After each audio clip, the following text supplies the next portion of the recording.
Hey guys, this is Apple Gamer 24/7. I'm here to give you guys a tutorial today on how to stream your gameplay on Twitch TV using a Mac.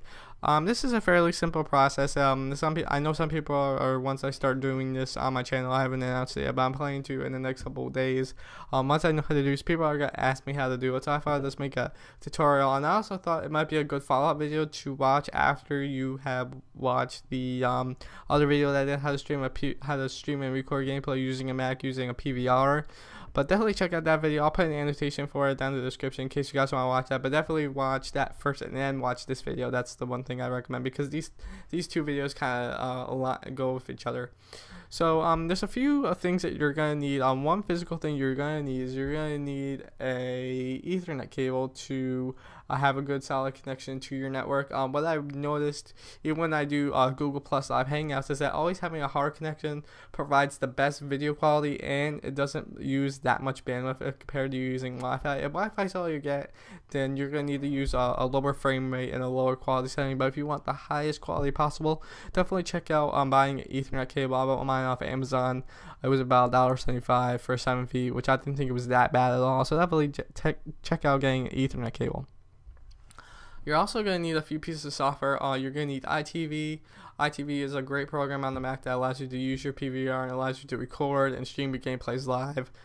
Basically, you're going to use this as your live viewer, so so the stream can see what you're playing, which is going to be pretty cool. Another program you're going to need, which you're going to have to download, is it's going to be in this tab right here, Camtwist Studio. Camtwist is a nice program that allows you to add effects to your iSet webcams, also add effects to your screen. That allows you to record your screen. So this is a pretty useful program. I recommend this to any video streamer out there. So this is a free download. Go download it, and this is one program you're going to need. And the next thing we're going to need is a program on Twitch TV. So after you got into Twitch TV, you're going to have to go to your dashboard. So make an account and log in and everything. I'll have to walk you through that. But you're going to have to go over to this button over here that says Streaming Apps. Click on that. Then scroll all the way down to you see Flash Media Encoder. This is the program that we're going to use to stream our gameplays live to Twitch TV. XSplit and Wirecast, from what I know, are only Windows-based applications. But since you're on the Mac, you probably don't even want to use those. So your best bet is to use the Flash Media Encoder. But before we download that, you're going to have to download the config file. So download the config file right here. And you're going to want to put this on your desktop, which is... I already have mine on here, so I'm going to stop it. But put that on your desktop. You're going to need that later. So download the Flash Media Encoder. It's probably going to ask you to create an Adobe ID, which is fairly easy. This allows you to just download the program, and it's free, so there's no worry about paying for it later. This is a totally free program. So after you got that set up, what you want to do is you want to either Spotlight or go to your Applications folder and go to Camtwist. We're got to set Camtwist up in order to tell the stream to see Camtwist as a video source. So what we're going to do is that before we do anything, we want to go up to Camtwist and hit the preferences, and we want to go to the general tab, and we want to change the frame rate. Basically, my internet, depending on the day and depending how the weather is and everything, usually on a good day I can get some really fast speeds. Since I use the Ethernet cable, I'm getting really fast speeds, but this all depends on your internet. For me, if I want to be able to not get everything lagged up, if I want to use my iPhone or use my iPad, I usually keep the frame rate pretty low. But if you're just playing on dedicated streaming, definitely change around with the frame rate.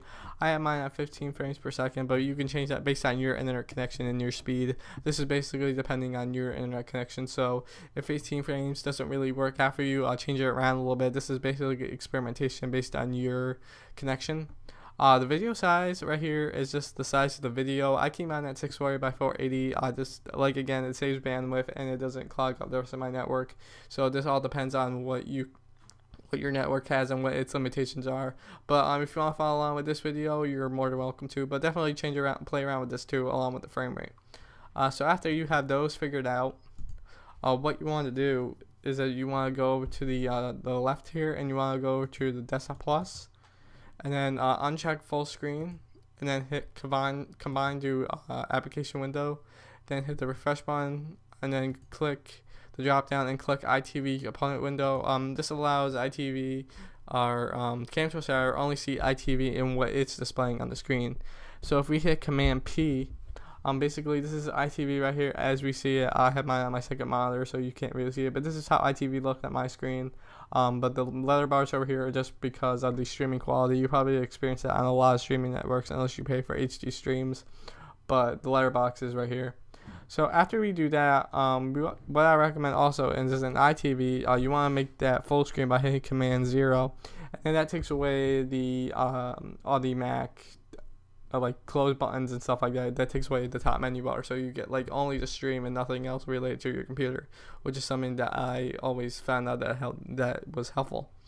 So after we got CamTwist set up, what we want to do now is we want to go and open Flash Media Live Encoder. This opens up right here. Now if you're running Mountain Lion, this might not run optimal to it. You might need to wait for an update if it doesn't work. I know online this version works, but if you're on Mountain Lion, it seems to be working okay since I'm running Mountain Lion, but it might not work as optimal. So when you first get this set up, let me change it back to the defaults here. It should just recognize your iSight camera or your FaceTime camera, depending on what you have. There's me right there. And basically what we want to do is that we want to tell the Flash Media Live Encoder where to stream our footage to, because it doesn't know where to stream. This won't be filled in.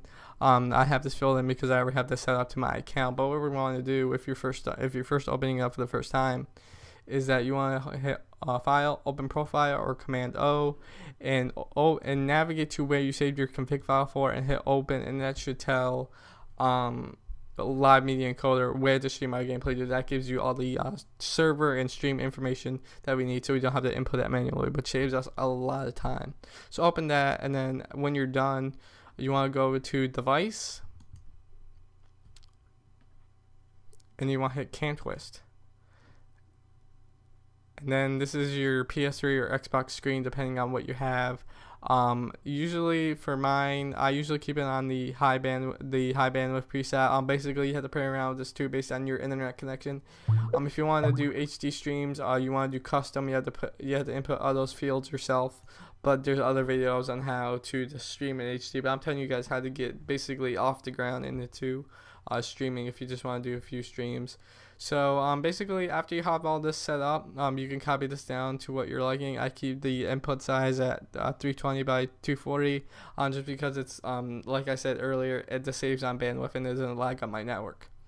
So after that's all done, the audio settings, I really haven't found a good program that allows you to take the audio from ITV and redirect it into the Flash Media Encoder. If I ever find a program that does it, I will make a tutorial on that, but for right now I just have it set up to pick up audio from the blue Snowball microphone that I have right in front of me.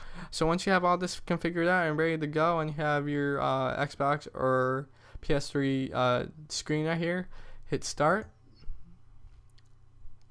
And what this should do is it should contact all the servers. And this also gives you, pay attention to this over here. If you see any lag in your stream or lag on your network, watch the bit rate. The bit rate, it's important to see how much network speed you're using and if it's taking up a lot. The longer you go, obviously the higher the bit rate will be. But if you're not worried about that, don't bother. But there's something to keep in mind if you have a slow connection. But then you want to go to your Twitch TV streams to see if everything's all working properly. Go to channel, and it should just come up right here. Sometimes it doesn't come up right away, but there we go. So there it is, guys. There's my PS3 screen. If I were to pick up the controller here or just move the screen around, it does lag a little bit, but that's because ITV does have a lag between the PVR to the ITV, then the CamTwist and then to the live encoder. There's gonna be a lag in between, but the more you stream, the more the lag should stop. So yeah, guys, that was basically about it. I hope I didn't confuse you guys at all. If you have any questions, please leave comments down below. I will be more than happy to answer them, because this is a very complicated process if you don't know what you're doing. So yeah, I will plan to be making an official video on live streaming broadcasts on Twitch TV fairly soon, but you guys who watch this video got a sneak peek into what's coming up in the future, and I will see you guys in the next video.